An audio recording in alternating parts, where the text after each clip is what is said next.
the beggar. The evening passed on. Madame de Villefort expressed a desire to return to Paris, which Madame Danglars had not dared to do, notwithstanding the uneasiness she experienced. On his wife's request, Monsieur de Villefort was the first to give the signal of departure.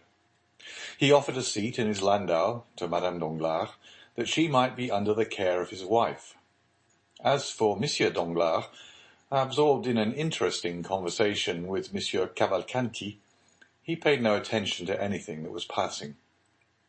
While Monte Cristo had begged the smelling bottle of Madame de Villefort, he had noticed the approach of Villefort to Madame Danglars, and he soon guessed all that had passed between them, though the words had been uttered in so low a voice as hardly to be heard by Madame Danglars. Without opposing their arrangements, he allowed Morel, Château Renaud, and Debray to leave on horseback, and the ladies in Monsieur de Villefort's carriage. Danglars, more and more delighted with Major Cavalcanti, had offered him a seat in his carriage.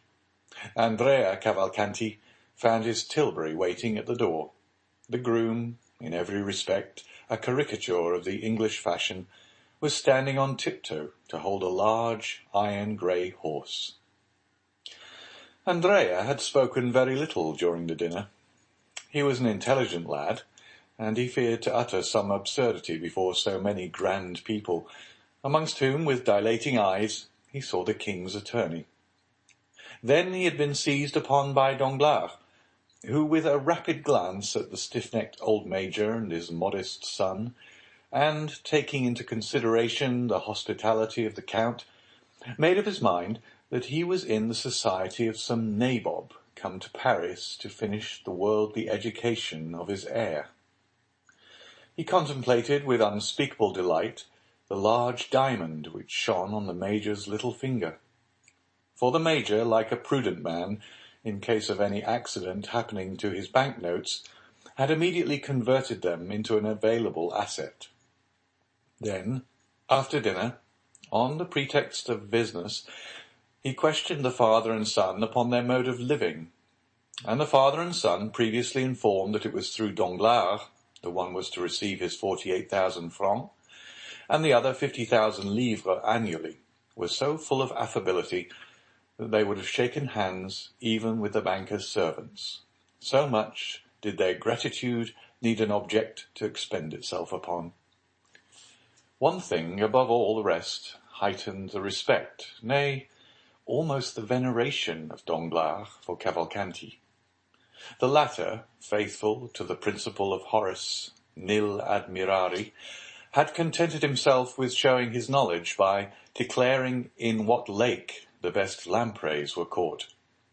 Then he had eaten some without saying a word more. Danglars, therefore, concluded that such luxuries were common at the table of the illustrious descendant of the Cavalcanti, who most likely in Lucca fed upon trout brought from Switzerland, and lobsters sent from England by the same means used by the Count to bring the lampreys from Lake Fusaro, and the sterlet from the Volga. Thus it was with much politeness of manner that he heard Cavalcanti pronounce these words: "Tomorrow, sir, I shall have the honour of waiting upon you on business." "And I, sir," said Danglars, "shall be most happy to receive you." Upon which he offered to take Cavalcanti in his carriage to the Hôtel des Princes, if it would not be depriving him of the company of his son. To this Cavalcanti replied by saying that for some time past his son had lived independently of him, that he had his own horses and carriages, and that not having come together, it would not be difficult for them to leave separately. The major seated himself, therefore, by the side of Danglars, who was more and more charmed with the ideas of order and economy which ruled this man, and yet who, being able to allow his son 60,000 francs a year, might be supposed to possess a fortune of 500,000 or 600,000 livres. As for Andrea, he began by way of showing off to scold his groom, who, instead of bringing the tilbury to the steps of the house, had taken it to the outer door, thus giving him the trouble of walking 30 steps to reach it. The groom heard him with humility, took the bit of the impatient animal with his left hand, and with the right held out the reins to Andrea, who, taking them from him, rested his polished boot lightly on the step. At that moment, a hand touched his shoulder. The young man turned round, thinking that Danglars, or Monte Cristo, had forgotten something they wished to tell him, and had returned just as they were starting. But instead of either of these, he saw nothing but a strange face, sunburnt and encircled by a beard, with eyes brilliant as carbuncles, and a smile upon the mouth which displayed a perfect set of white teeth, pointed and sharp as the wolf's or jackal's. A red handkerchief encircled his grey head. Torn and filthy garments covered his large bony limbs, which seemed as though, like those of a skeleton, they would rattle as he walked. And the hand with which he leaned upon the young man's shoulder, and which was the first thing Andrea saw, seemed of gigantic size. Did the young man recognize that face by the light of the lantern in his tilbury? Or was he merely struck with the horrible appearance of his interrogator? We cannot say, but only relate the fact that he shuddered and stepped back suddenly. "What do you want of me?" he asked. "Pardon me, my friend, if I disturb you," said the man with the red handkerchief, "but I want to speak to you." "You have no right to beg at night," said the groom, endeavouring to rid his master of the troublesome intruder. "I am not begging, my fine fellow," said the unknown to the servant, with so ironical an expression of the eye, and so frightful a smile, that he withdrew. "I only wish to say 2 or 3 words to your master, who gave me a commission to execute about a fortnight ago." "Come," said Andrea, with sufficient nerve for his servant not to perceive his agitation. "What do you want? Speak quickly, friend." The man said in a low voice, I wish you to spare me the walk back to Paris. I am very tired, and as I have not eaten so good a dinner as you, I can scarcely stand." The young man shuddered at this strange familiarity. "Tell me," he said, "tell me what you want." "Well then, I want you to take me up in your fine carriage and carry me back." Andrea turned pale, but said nothing. "Yes," said the man, thrusting his hands into his pockets, and looking impudently at the youth. "I have taken the whim into my head. Do you understand, Master Benedetto?" At this name, no doubt, the young man reflected a little, for he went towards his groom, saying, "This man is right. I did indeed charge him with a commission, the result of which he must tell me. Walk to the barrier there, take a cab, that you may not be too late." The surprised groom retired. "Let me at least reach a shady spot," said Andrea. "Oh, as for that, I'll take you to a splendid place," said the man with the handkerchief, and taking the horse's bit, he led the tilbury where it was certainly impossible for anyone to witness the honour that Andrea conferred upon him. "Don't think I want the glory of riding in your fine carriage," said he. "Oh no, it's only because I am tired, and also because I have a little business to talk over with you." "Come, step in," said the young man. It was a pity this scene had not occurred in daylight, for it was curious to see this rascal throwing himself heavily down on the cushion beside the young and elegant driver of the tilbury. Andrea drove past the last house in the village without saying a word to his companion, who smiled complacently, as though well pleased to find himself travelling in so comfortable a vehicle. Once out of Auteuil, Andrea looked around in order to assure himself that he could neither be seen nor heard, and then, stopping the horse, and crossing his arms before the man, he asked, "Now, tell me why you come to disturb my tranquillity." "Let me ask you, why you deceived me?" "How have I deceived you?" "How, do you ask? When we parted at the Pont du Var, you told me you were going to travel through Piedmont and Tuscany, but instead of that, you come to Paris." "How does that annoy you?" "It does not. On the contrary, I think it will answer my purpose." "So," said Andrea, "you are speculating upon me?" "What fine words he uses!" "I warn you, Master Caderousse, that you are mistaken." "Well, well, don't be angry, my boy. You know well enough what it is to be unfortunate, and misfortunes make us jealous. I thought you were earning a living in Tuscany or Piedmont by acting as Facchino or Cicerone, and I pitied you sincerely, as I would a child of my own. You know I always did call you my child." "Come, come, what then?" "Patience, patience." "I am patient, but go on." "All at once, I see you pass through the barrier with a groom, a tilbury, and fine new clothes. You must have discovered a mine, or else become a stockbroker."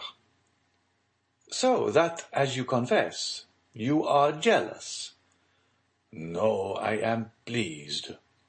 So pleased that I wished to congratulate you.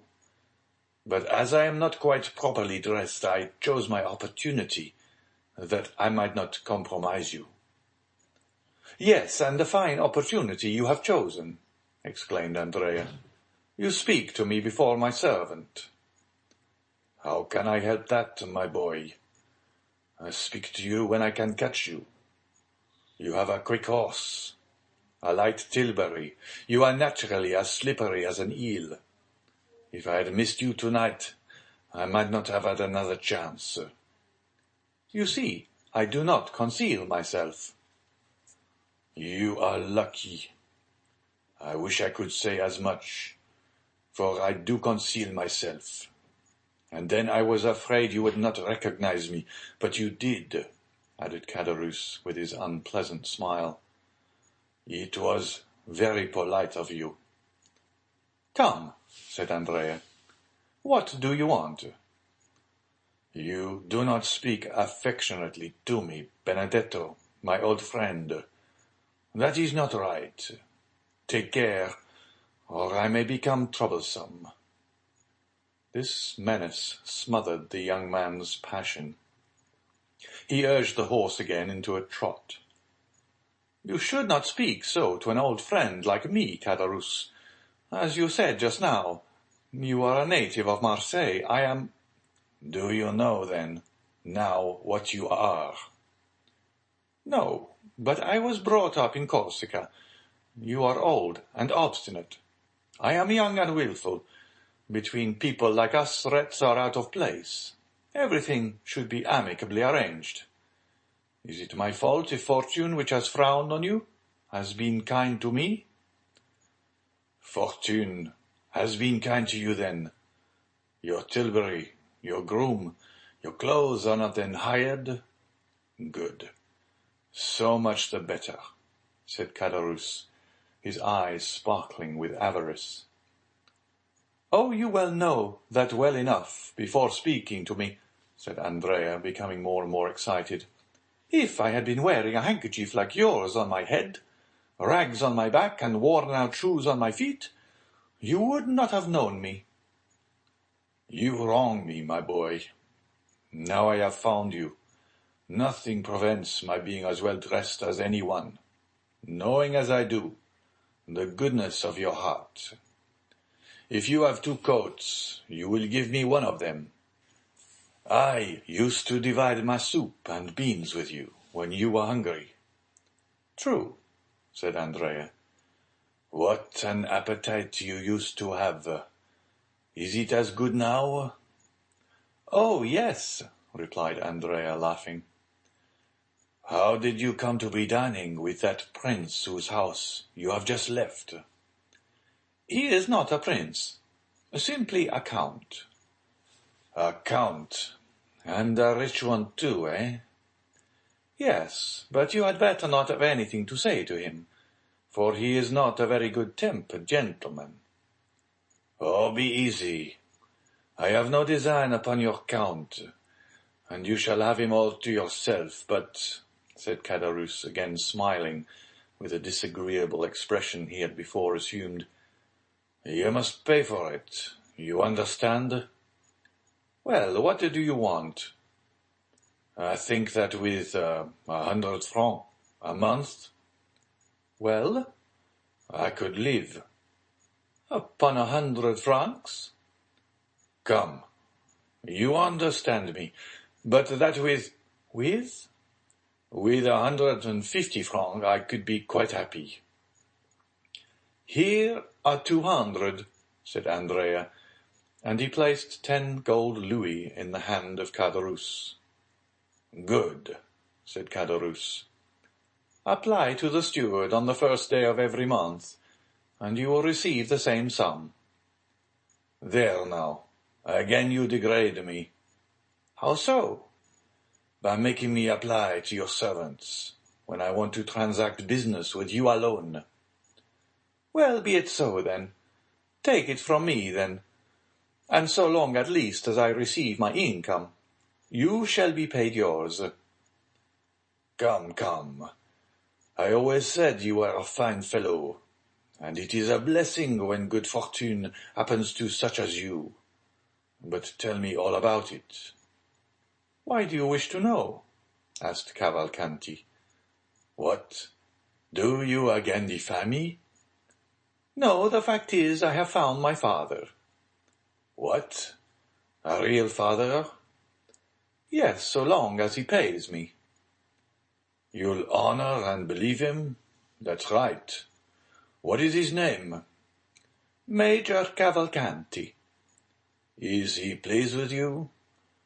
So far I have appeared to answer his purpose.